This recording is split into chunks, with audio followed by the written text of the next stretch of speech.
بسم اللہ الرحمن الرحیم۔ السلام علیکم۔ حضرت سعد بن معاذ رضی اللہ عنہ قبیلہ اشہل کے سردار اور معزز صحابی تھے۔ والد ایام جاہلیت ہی میں وفات پائے، والدہ موجود تھی، ہجرت سے قبل ایمان لائے اور حضرت سعد رضی اللہ عنہ کے انتقال کے بعد بہت دنوں تک زندہ رہے۔ سیدنا سعد بن معاذ رضی اللہ عنہ ایمان لانے سے پہلے سیدنا موسی رضی اللہ عنہ مدینہ منورہ میں اسلام کی دعوت دینے سے باز رکھنے کے لیے ان کے پاس گئے۔ سیدنا اسد بن زرارہ رضی اللہ عنہ نے سیدنا موسی رضی اللہ عنہ سے پہلے ہی سے کہہ دیا تھا کہ تمہارے پاس ایک ایسا سردار آ رہا ہے جس کے پیچھے اس کی پوری قوم ہے، اگر اس نے تمہاری بات مان لی تو پھر ان میں سے کوئی بھی نہ پچھڑے گا۔ سیدنا موسی رضی اللہ عنہ نے سعد بن معاذ رضی اللہ عنہ سے کہا، کیوں نہ آپ تشریف رکھے اور سنیے، اگر کوئی بات پسند آ گئی تو قبول کر لے اور اگر پسند نہ آئی تو ہم آپ کی پسندیدہ بات کو آپ سے دور ہی رکھیں گے۔ سیدنا سعد رضی اللہ عنہ نے کہا، انصاف کی بات کہتے ہو۔ اس کے بعد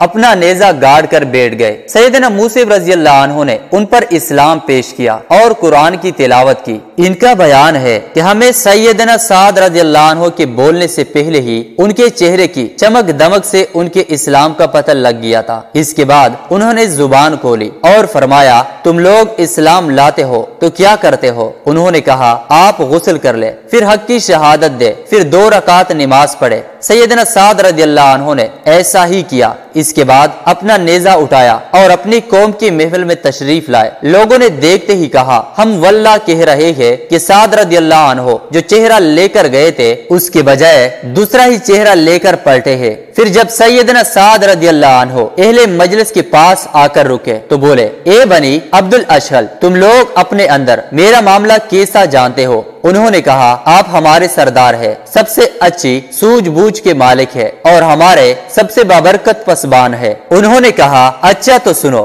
اب تمہارے مردوں اور عورتوں سے میری بات چیت حرام ہے جب تک تم لوگ اللہ اور اس کے رسول پر ایمان نہ لاؤ۔ آپ رضی اللہ عنہ کی اس بات کا یہ اثر ہوا کہ شام ہوتے ہوتے اس قبیلے کا کوئی بھی مرد اور کوئی بھی عورت ایسی نہ بچی جو مسلمان نہ ہو گئی ہو۔ صرف ایک آدمی جس کا نام اسیرم تھا، اس کا اسلام جنگ احد تک مہر ہوا۔ سیدنا سعد بن معاذ رضی اللہ عنہ مختصر سی اسلامی زندگی کے اوراق پر نگاہ ڈالی جائے تو یہ بات بخوبی عیاں نظر آتی ہے کہ سیدنا سعد بن معاذ رضی اللہ عنہ کو جب جب موقع ملا آپ رضی اللہ عنہ نے بے مثال عظیمت و شجاعت کا مظاہرہ کیا۔ بالخصوص غزوہ بدر اور غزوہ بنی قریظہ 2 ایسے موقع ہیں جب آپ رضی اللہ عنہ کی فہم و فراست اور اول العزمی حد درجہ کمال کو پہنچی نظر آتی ہے۔ میدان بدر میں رسول اللہ صلی اللہ علیہ وآلہ وسلم نے ایک اعلیٰ فوجی مجلس شورا میں درپیش صورتحال کی سنگینی کا تذکرہ فرماتے ہوئے کمانڈروں اور عام فوجیوں سے تبادلہ خیال کیا۔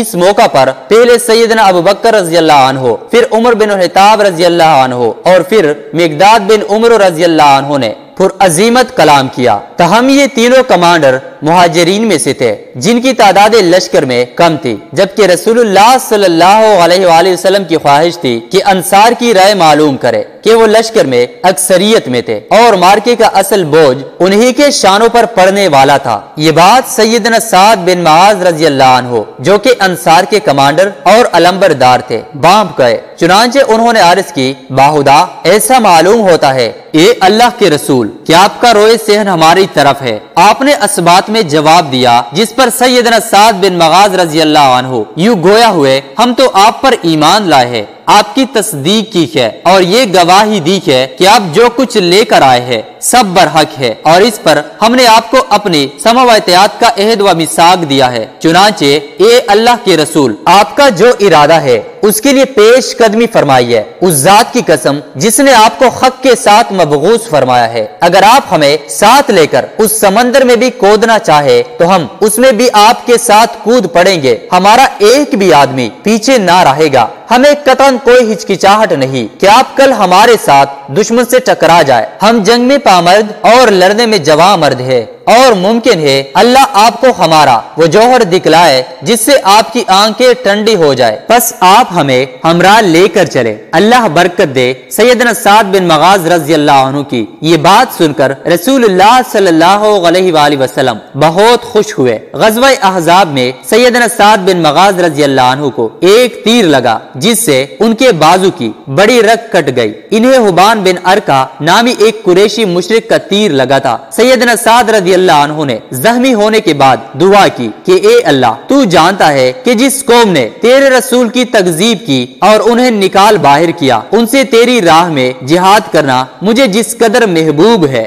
اتنا کسی اور قوم سے نہیں۔ اے اللہ، میں سمجھتا ہوں کہ اب تو نے ہماری اور ان کی جنگ کو آخری مرحلے تک پہنچا دیا ہے۔ پاس اگر قریش کی جنگ کچھ باقی رہ گئی ہو تو مجھے ان کے لیے باقی رکھ کہ میں ان سے تیری راہ میں جہاد کروں، اور اگر تو نے لڑائی ختم کر دی ہے تو اسی زخم کو جاری کر کے اسے میری موت کا سبب بنا دے۔ ان کی اس دعا کا آخری ٹکڑا یہ تھا کہ لیکن مجھے موت نہ دے، یہاں تک کہ بنو قریظہ کے معاملے میں میری آنکھوں کو ٹھنڈک حاصل ہو جائے۔ پیارے دوستو، مزید اسلامی واقعات دیکھنے کے لیے اس چینل کو ضرور سبسکرائب کریں۔ شکریہ۔